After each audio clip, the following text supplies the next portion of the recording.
Hey, what's going on, guys? It's Turin here, and today, guys, we're going to play a grudge match versus the Greenskin. So, I know a lot of you guys have been asking, where's UNGRIM been for the past 3 or 4 months? Well, guys, he is back with a vengeance. Do we want to get Axe of Dargo? Man, I feel like the cooldown is so long for, the duration. So, we're not going to get that. We're probably just going to go a little bit bare bones there. So, we're going to get the Runesmiths, of course. We got to be semi-competitive with this build, because, again, UNGRIM is pretty suboptimal as it, compares to a Thorgrim, who, buffs your entire front line, essentially. So, we're going to get 2 Runesmiths. On top of that, we are going to probably just get a bunch of Longbeards. I mean, Longbeards obviously will lose to Black Orcs, but in numbers with the support of Runesmiths, they can do pretty good. So we're probably going to get the Goblobber, which is a great choice. Very, very solid for kind of working down Black Orcs and things like that. We're also going to get, do we want to get Gyrocopters? You know what? Let's actually just do like a Dawi Infantry Ball. I think that'll be, pretty true to the build we're doing here. So we're going to get some Iron Breakers here, Warriors of Dragonfire Pass, Longbeards. So we already have a lot of infantry, and we do have the Goblobber. We probably want a group of Slayers in the back just to help out against boars and things like that. And let's see, what else do we want to get? We could get like a Master Engineer and go for like the, what's it called? The 12% weapon damage. But the problem is with that is he has to be very close to them. And that kind of defeats the whole purpose, I feel, of him. Like he's just going to be melee. I guess he's just kind of like a buff stick, right? So I don't know. It could work. But let's see. So we have UNGRIM. He has anti-large, which will be decent against, I guess, like an Arachnarok Queen or something. But yeah, that's actually probably what we'll have trouble with is the Arachnarok Queen and units like that. So man, if I had enough money, I would get the Skyhammer and really treat you guys. We could get a second cannon. That might be okay, but really my army's like pretty elite. I mean, I do have the Norgrimling's Iron Breakers and, a very, very sturdy kind of pocketed Dawi there. So that's going to be tough as well. But we do need something to take out like an Arachnarok Queen. Because, I mean, UNGRIM does have anti-large, but he's just going to get knocked around pretty much. So, and he actually does have Deathblow, which is pretty cool. I forgot about that ability. So pretty solid stuff. So maybe we do get some Gyrocopters. I think that might not be a terrible idea. Because, yeah, although he'll probably have like the Rusty Arrows and some other units like that. So maybe we get the Raiders. Like here, they do have the armor piercing, they can mark, do a pretty good job for me in that respect.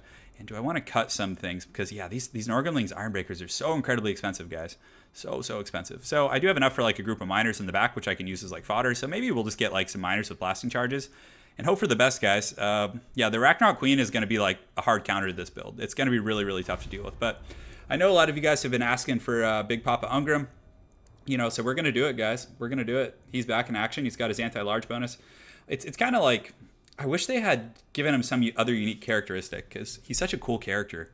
But, Grombrindle is just strictly better in every way. I mean, he already has 500 weapon strength, so even if you factor in the anti-large bonus, it's just like, okay, well, he doesn't even hit as hard as Grombrindle with that. And on top of that, Grombrindle has an AoE ability that makes your entire army unbreakable and flash bomb. But I guess you are saving some money, and it is the Slayer King. So, and does Grombrindle have charge defense against large foes? It looks like UNGRIM does.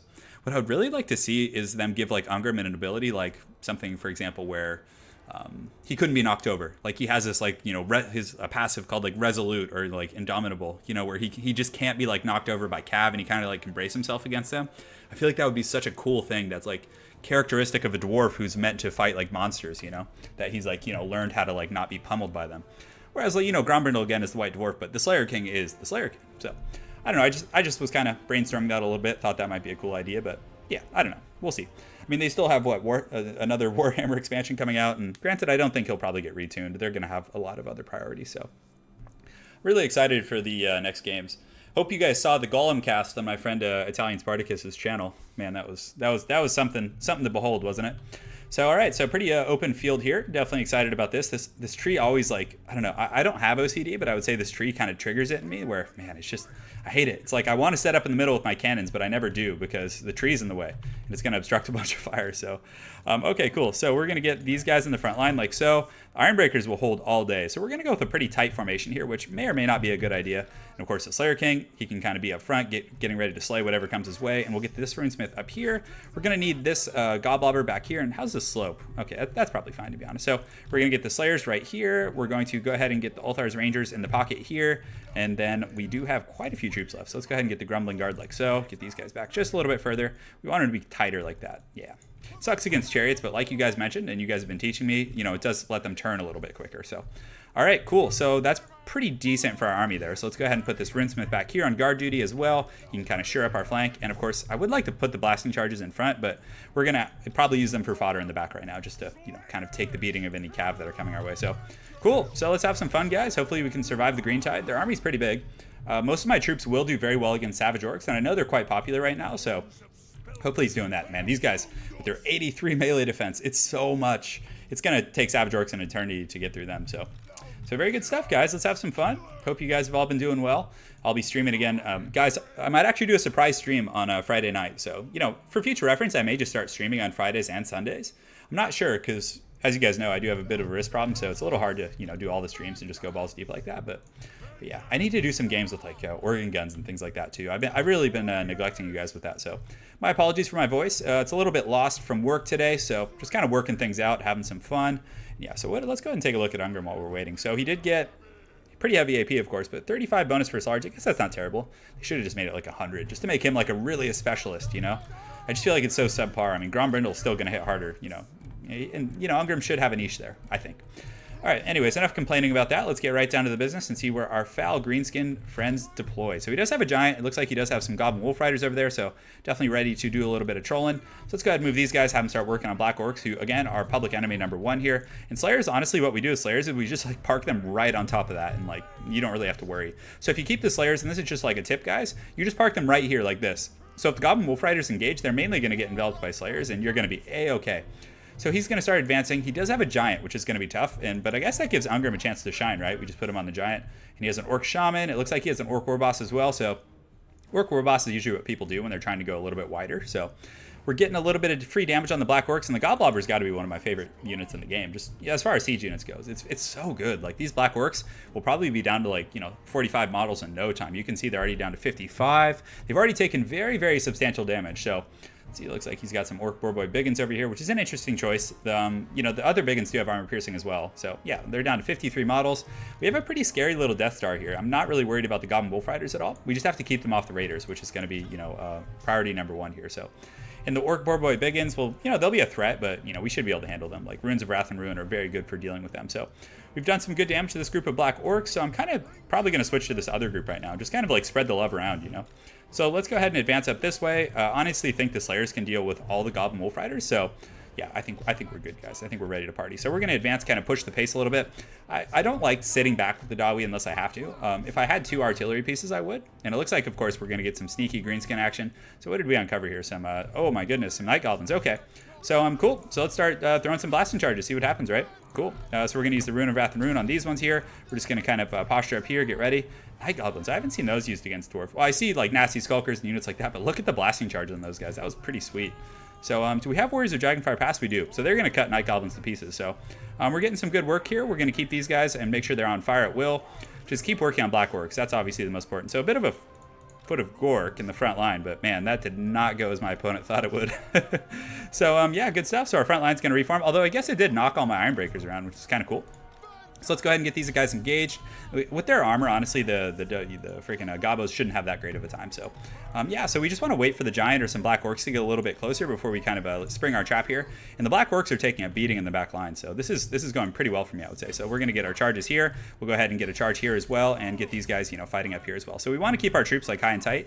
UNGRIM, we can kind of just, send them in right here for now. We'll just form a little bit of a pocket. So move these guys up here, get these guys like this, and get this Runesmith up here as well. So you see we're forming like a little like Tetsudo formation up there. So yeah, so UNGRIM's in here. He's going to get in and go pretty ham. So let's get these guys engaged like so. These guys here, and just make sure that all our flanks are like shored up. And let's go ahead and use the Rune of Wrath and Ruin. And you can see a lot of the Gobos are indeed routing already because again they're pretty low. So I'm not sure why he's staggering like this.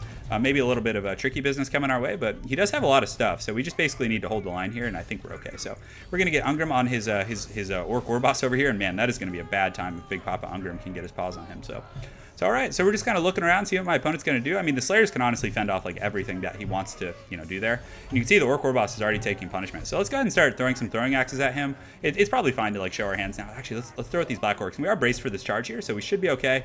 This is something I'm a little concerned about, these Gobos coming back here, but honestly, it's already done its part. I'm not terribly concerned. So yeah, these guys do get caught out a little bit. He does use another Foot of Gork that does a little bit better, but still nothing like, to write home about.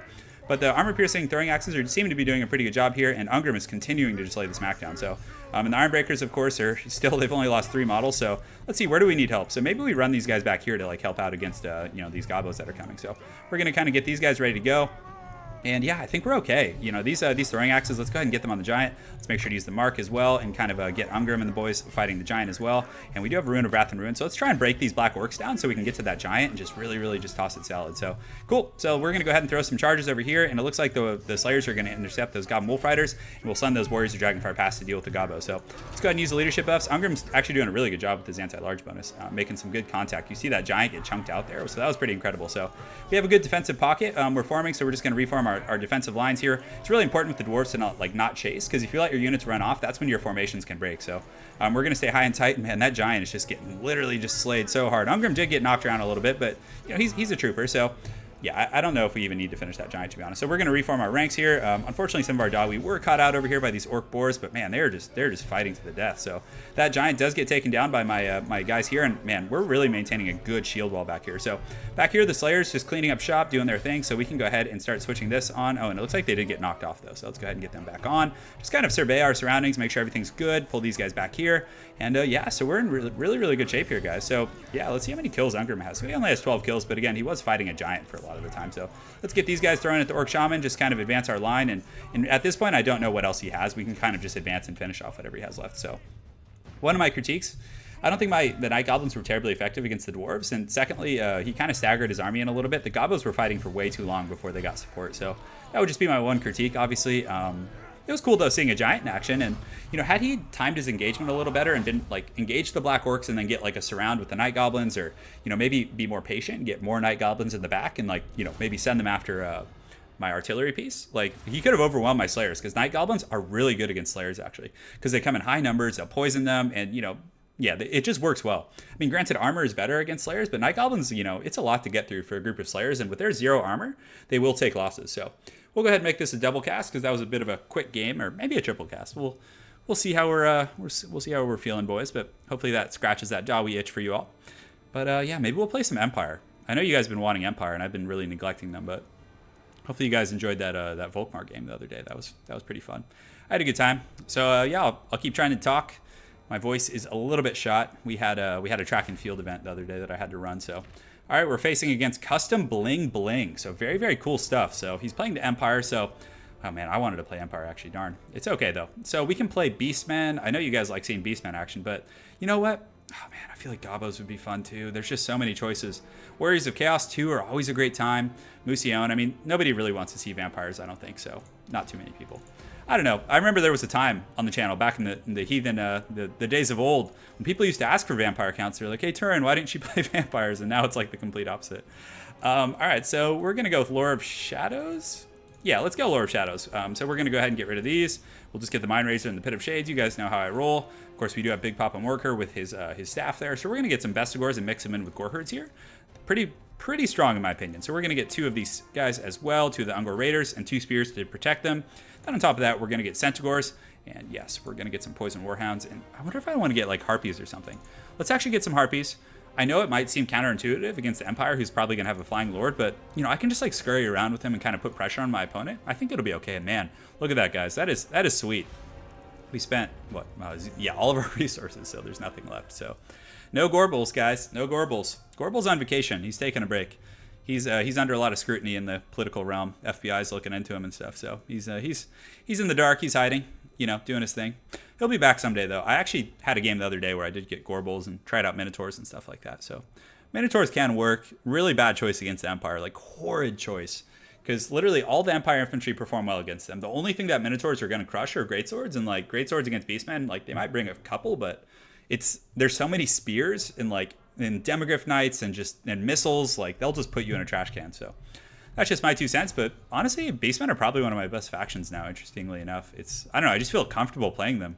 I really like them. The buffs that they gave to the Goreherds were really nice, giving them the +5 weapon strength, so now they're up to 36. I mean, that's a big deal, guys. Might not think it is, but for the cost, and they also got other buffs as well. So pretty neato stuff. Yeah, I'm really excited for the expansions. There's going to be so much cool stuff. I mean, the Warhammer universe is just so vast, like, there's so many factions. I mean, what do we have? Lizardmen, High Elves. We have the Ogre Kingdoms. I wonder how that'll be. That'll be interesting. So I'm guessing, like, the Ogre Kingdoms aren't going to be strictly monstrous, right? Because if they are, then the Empire could just spam spears and, like, anti-large stuff. But, yeah, I bet they'll have, like, a slave kind of, you know, fodder kind of like Greenskins, how you have these big, powerful black orcs and giants, and then you have some, you know, goblin fodder. They'll probably have like a slave equivalent, which would be very low leadership, kind of like peasant mob type unit. So, yeah, guys, let's have some fun. Let's go ham. And yeah, so let me know, guys, in the comments below what factions you'd like to see played. I mean, I personally get the vibe from you guys that you don't like watching vampire counts, or at least competitive builds. The only time you guys appear to like watching that is when I spam black coaches, which it's tough. It's tough, but since there's no matchmaking system in this game, I usually get away with it because, again, the matches are usually either, you know, a very even match or just a horrible mismatch. There's very few in between. So yeah, let's see how it goes, guys. It's time to deploy. So with the Beastmen, what I like to do, again, since you can't really predict what your opponent's going to do, you just kind of stagger your formation like this. So you just kind of mix and match them a little bit. Do these guys have Vanguard? No, they do have Vanguard deployment. So I can do a little bit of this, which could be cool. And let's actually Vanguard one like over here. It's very risky, but what we'll do, if you're going to do a deep Vanguard like that, let's go ahead and get our Centaurs kind of like near them, like over here. So then if they do get compromised, I can get over there and help them pretty quick. So let's go a little wider here. I think that's going to be good. Let's get Morker in the front line as well. And our Lord of Shadows dude, he wants to be next to Morker. We're going to get our Raiders. I would Vanguard deploy, but it's very, very risky against the Empire. So we're just going to put them like behind the main line here, and you know, it should be fine. So we're going to put Spears here. We're going to put Spears right here. And then the Harpies, we're going to go ahead and put in group 3. These guys can be group 4, and let's do it. Oh, I almost forgot to like toggle lock my army. So he has some Pistoliers. Oh my goodness. But the rest of his army looks pretty solid against Beastmen. I wouldn't even call it a critique, but Pistoliers are hard to make work. So what do they have? They have armor piercing? No, they don't. So my Ungor Raiders can probably beat these guys like straight up. So, but he does have a great cannon. He has a bunch of flagellants. He has crossbows, all pretty good stuff against Beastmen. So he is going to come into my range here. So we're just going to start gunning him down here. And what we're going to do is we're going to try and head him off. But yeah, I think he's pretty keen on what's going on. So let's run these guys like out and around the back and just kind of keep the Centaurs lurking. And honestly, we probably just chase these guys down. But he does have crossbows, so we don't want to give him free crossbow fire with those. So we're just going to advance. We're taking some good fire though. He's shooting at the Bestigors, which again is a very, very good choice. And what I could do honestly is just, yeah, I don't know. Yeah, so let's get these guys around the back. So we're going to run up and like around and be very, very patient here. And the Pistoliers are going to be a little bit tricky to get, actually. That's kind of funny. That I wonder how many kills they're going to rack up. So they have none yet. But the cannon's doing some good HP damage. Oh no, please don't disconnect, bud. This looks like a fun game. Come on, fight the good fight. Okay, he made it. Proud of him, man. Proud of him. So we do have the Harpies as well. I almost forgot about those. So let's go ahead and swing those around. I think we're going to be fine versus the Flagellant line because, again, they're going to go down pretty quick. And has he discovered these? Did he discover them? I don't know if he did. But we're going to get them back here and engage them on spears because they'll cut spears out pretty quick. So good. So we're going to kind of run these guys. It looks like he's using a net or something. Yeah. So a little bit of a net of Amnitok, which is fine. It doesn't get too many of our troops here. So we're going to actually engage past them. So you see how we're clicking on the Flagellants here? It's pretty good because he's just going to pull his back line back and it's going to, you know, be less work for you essentially. So I think we accidentally ran into some nets there, which is pretty funny. So let's go ahead and get these guys engaged on these spears here. Morker and the boys, they will be out of their nets relatively shortly. And of course, we're going to get a pretty good engagement here. So the spears, we can go send after those Pistoliers, and let's see if we can catch them right now with our hounds. And these guys we're actually going to send over on. Do we want to shut down that cannon? We're probably just going to park them back here. And we do have a pretty good engagement going on over there. So man, that was a really like a serious net. So as far as these guys go, we're going to have them shoot at the silver bullets. Yeah, let's just like straight up focus those guys down because again, they can do a ton of damage. So we're going to get Morker in the guys and just kind of go after these. Yeah, we have to be very, very careful here with this. So let's pull these bags back here. And do we want to get the Harpies? Yeah, we can just have the Harpies chase these guys. That's going to be fine. And we're going to be a little bit conservative with our cav, get these guys engaged in the main pocket, and of course Morker needs to get in their stat. So we could use a Mine Raiser here, which would be pretty good. He's able to actually like break our flank pretty heavily, so let's go ahead and pull around the back, and it looks like these guys are doing a good job of chasing down Pistoliers. So on Morker, we're going to go ahead and use the Call of Violence, or is that what it is? No, it's actually Apocalyptic Vision, so yeah, we're having a little bit of trouble in the front line, but we're doing a good job focusing down the silver bullets there. These guys are doing an excellent job. So let's actually get that Light Wizard. Oh, that's a good target. So we're going to kind of switch over here, see if we can get him. And our Bestigors are putting up a good fight, definitely laying the smackdown on some of those Flagellants.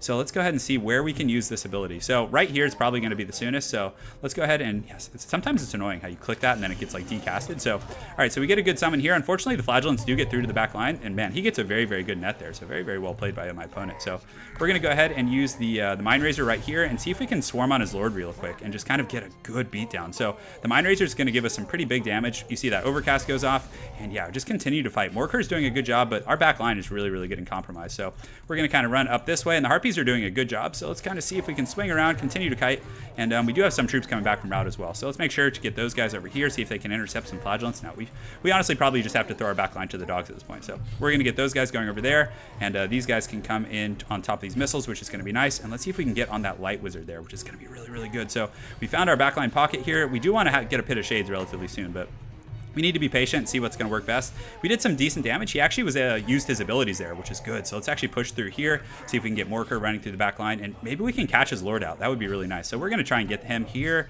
and we do have some Centaurs coming in as well. And some of these guys are coming back, and the Harpies get in there, so that's good stuff. And we also did get some melee troops engaged there. So we do have a Staff of Ruinous Corruption, so we're going to go ahead and use it right here and just get these Chaos Spawn tearing up those crossbowmen. We're going to get Morker running back here, and we're able to compromise his front line a little bit. Granted, he still has a lot of stuff, so we need to just constantly be bringing guys back. It's gonna be a close fight. So right now we're gonna kind of try and blob him up here, and let's get a Pit of Shades right here, which is gonna be really nice, I feel. So Morker's in good shape. We've gotten the fight like back to a lot of his squishy units. We're gonna get a great rear charge here on some of these spears. He does use a good net though, so very, very well played by my opponent. So let's get these guys, my missiles shooting at some of his missiles. We're gonna get these Bestigors re-engaged here, and the Chaos Spawn are just tearing it up over here. So that's really, really good, guys. So we're able to finish off and actually shatter a lot of his missiles. So let's pull the Chaos Spawn in after the Tattered Souls and some of those other units. Let's go ahead and use the the Apocalyptic Vision. Just kind of keep chilling here, guys. And I hope those Warhounds come back. That's going to be really, really nice there. So we're going to use these Centaurs to kind of chase these guys down, just get engaged here. And the Chaos Spawn, we obviously want to go on Flagellants. So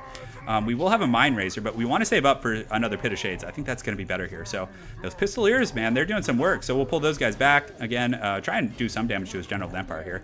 And we still do have a lot of Chaos Spawn summons. This one's doing really good. It's fighting Flagellants, which is exactly what you want. We have Spears on Spears here. Centaurs, we definitely don't want them fighting those guys. So let's see if we can kind of get them in a bit more of an optimal position, just kind of look around and take inventory at this point.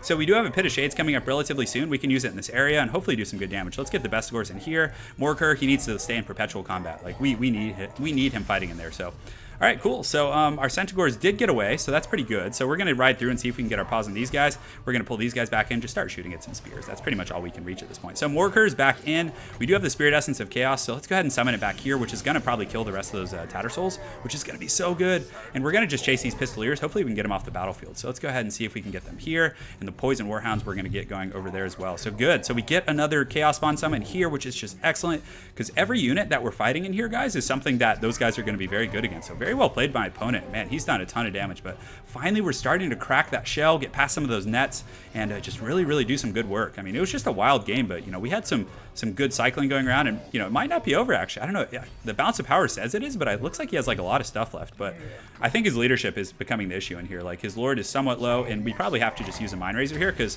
I don't think we're going to get another Pit of Shades off. Oh, and he breaks before I'm able to cast it. Does it still go off though? I don't think it does. So very well played by my opponent. I was a little lackadaisical with that, and I was punished for that. So the Poison Warhound's chasing over here. Morker continuing to put up a good fight. And why is the balance of power like so heavily in my favor? I feel like this game is like really, really close, but the Chaos Spawn continuing to fight in here. And what do we have like coming back? So we have some troops over here. What are these? These are Centaurs. So we can use them to go after some of these, I guess, spears over here. And what do we have going on? Yeah, we're going to actually get in a melee engagement there, which is going to be pretty funny. So the Harpies we want to use to just shut down any missiles that are left. Actually, there's some very healthy ones over here, so hopefully we can do that.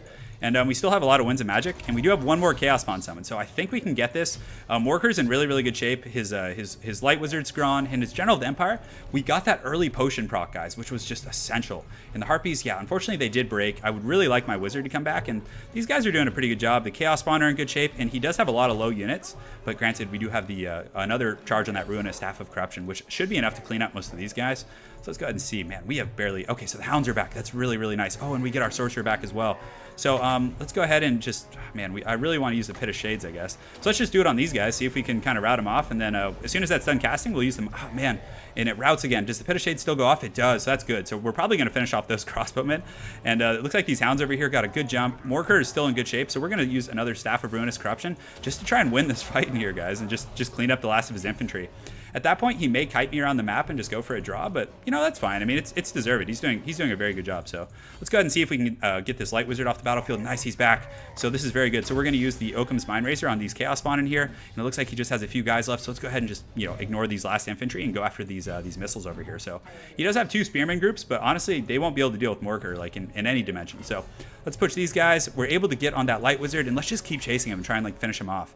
Although, man, these pistoliers are, I bet you they have a lot of kills from just their melee, you know?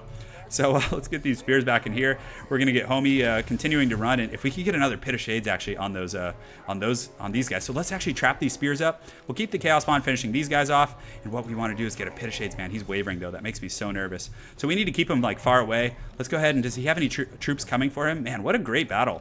It's surprising the balance of power is so far in my favor, but again, I guess I have a very healthy lord or something.